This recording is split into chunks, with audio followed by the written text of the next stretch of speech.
Are you sick and tired of all the countries in Europe having land so bad you can't even grow a tomato? Rain is so abundant and animals are always so sad. Well, if you said yes, then say no more to stinky old Europe. The middle colonies are the place for you. Here the land is clean and the temperatures are pleasant. There isn't as much gloomy rain as in Europe. Here in the middle colonies, the land is so fertile, you can grow many crops, including wheat. Wheat is a product that sells for a good price and it is abundant here. They even call it the bread basket. The middle colonies is obviously located in the middle of the 13 colonies. The middle colonies consists of New York, Pennsylvania, New Jersey, and Delaware. And they all have 4 seasons. They have cold winters and hot summers.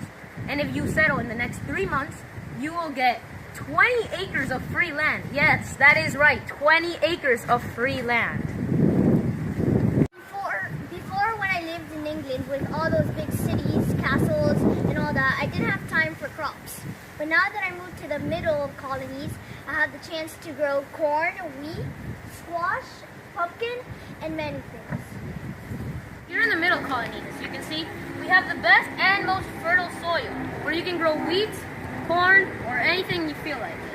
And if you can see the comparison to the England, wheat is a lot worse than the middle colonies wheat. All the systems of the government in the middle colonies elected their own legislator. They all were democratic. They all had a governor, governor's court, and court system. Government in the middle colony was mostly proprietary, but unlike New York, which started off as a royal colony but later turned into a proprietary colony. In Pennsylvania, citizens could vote for representatives, unlike in Europe, where the king was selected by blood. In New York was divided into sections in which colonists could also be part of the legislature, but along with lords and high people of the court. These governors would choose a council to help with decisions. This allows colonists to elect representatives to an assembly. These representatives contribute to lawmaking, but are not very powerful. Here in the middle colonies, we have different sorts of jobs. For example, we have blacksmiths, silversmiths, cobblers, and also we have big companies like the fishing company. We also have whaling companies. And if none of this interests you, you could head to New York or Pennsylvania. There we have our big factories, and you could work by making books, wigs, and other things. Tired of being persecuted for your religious belief? Do you not have political freedom? Are you stuck in a social class? Are you tired of the extremely hot weather in the southern colonies or the cold weather in the New England colonies? Well, if you answered yes to any of these questions, then it's time for you to move right to the middle colonies. Here in the middle colonies, proprietors let us study any religion. You can be a Catholic, you can be a Jew, you can be a Quaker, you can be a Puritan, and you can be anything you feel like it. Weather down here in the middle colonies is much more tolerable than in the New England colonies. You can wear one coat in the winter, and during the summer, you're less likely to pass out while laboring. Hey, Hi. isn't it nice the way that we're living down here in the middle colonies? Yeah, it's really nice how people of different beliefs can live together without worrying about persecution. Now in the middle colonies, I don't have to worry about the British crown being on top of me when I have the right to democracy here in the middle colonies.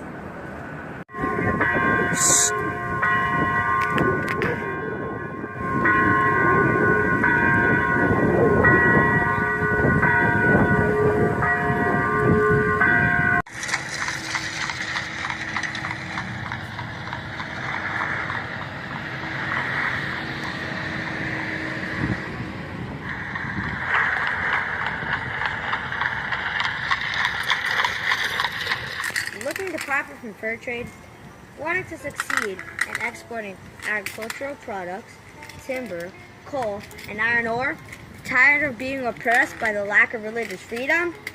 Do you have enough money to pay your way to a wonderful life with new beginnings on your own piece of land? No indentured servants here. For those of you who are more affluent, New York City might be the place for you. When Peter Munich bought this town, it was sold for 60 guilders in addition to tools, farming equipment, cloth, and wampum, shell beads. Just as Sarah Paher, born in 1625, she was the first European born in New York. Another major town in the colony of New York is Albany, Fort Orange. This town was settled by Dutch fur traders, but sadly, in 1626, the fort was attacked by an Indian tribe. When it's all fixed up, the newcomers to live here. King Charles II granted ownership of the territory to his brother James, the Duke of York and Albany. You may also enjoy settling in Wilmington, Delaware, founded by the Swedish along the Delaware River. They established their first settlement, Fort Christina, that attracted settlers from Sweden and Finland and expanded New Sweden northward.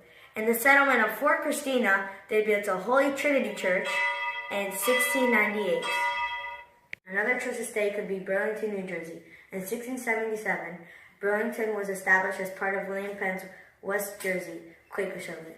This town has the record for the oldest functioning church in New Jersey, named St. Mary's Episcopal Church. Burlington also contains the 7th oldest library in the U.S. and the oldest library in continuous operation in New Jersey called Library Company of Burlington. The colony of the Midlle colonies is Pennsylvania, and in 1683 they declared Philadelphia the capital of Pennsylvania. This city's population grew from its religious freedom and economic opportunity, if you're interested. It is a commercial city with many agricultural exports like sugar, molasses, and rum. William Penn named the city after the Greek words brotherly love. One place to settle in Pennsylvania is Lancaster. It became the largest inland city of the colonial period. The German immigrants drew artisan craftsmen to the city, bringing the estimated 300 craftsmen to work in Lancaster. They had elegant townhouses around the city, not typical of the 18th century homes in Lancaster. If you're into crafts work, then come on down to Lancaster City, because that's the place for you. My last choice of stay would be in York in Pennsylvania, where they drafted the Article of Confederation, which later developed U.S. Constitution, if you're a history buff.